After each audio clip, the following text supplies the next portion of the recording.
so crazy. I made black powder in my room, you know. In your room? Yeah, using potassium nitrate and sulfur and charcoal. That's all you need. Did you like lay anything down to keep it from getting onto your floors and stuff, or? I would mix it up in beakers and stuff like that. And Okay. I did have one accident that it did catch on fire, some black powder, and I had a fire extinguisher. I had to put it out, and then Oh my God, did your parents know you were doing this? yeah, they all came running upstairs when it went off. And Oh my God. so, but yeah. So This is the kind of story you don't hear a lot today because kids don't have access to the same stuff. no, you don't have, you know, and I would make this explosive using iodine crystals and ammonia hydroxide. And you mix the two together, and this was in the formulas. Yeah. And you get a precipitate, and you filter the precipitate off, and you keep it wet because it's a high explosives. And wow. when it dries out, it can even detonate drying out. So you have to be really careful. It's real sensitive explosives. Oh, Jesus. But you would make that, you know. That sounds like nitroglycerin.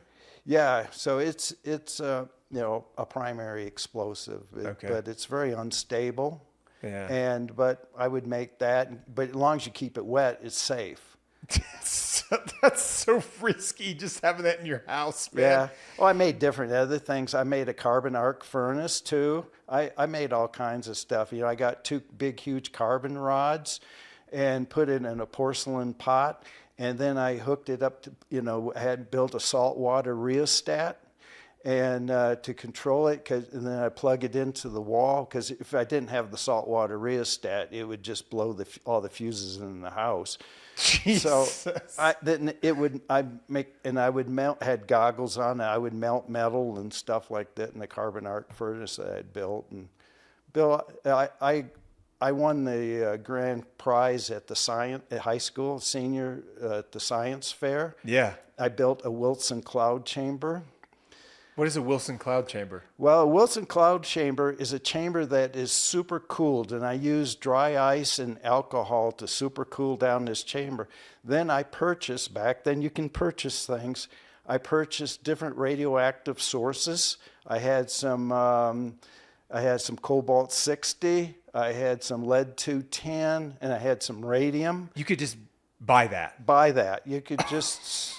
This is You didn't need a license. This is like when they used to put actual white powder inside of Coke. Like, that's what it makes me think of. You know what I mean? Like Coca-Cola.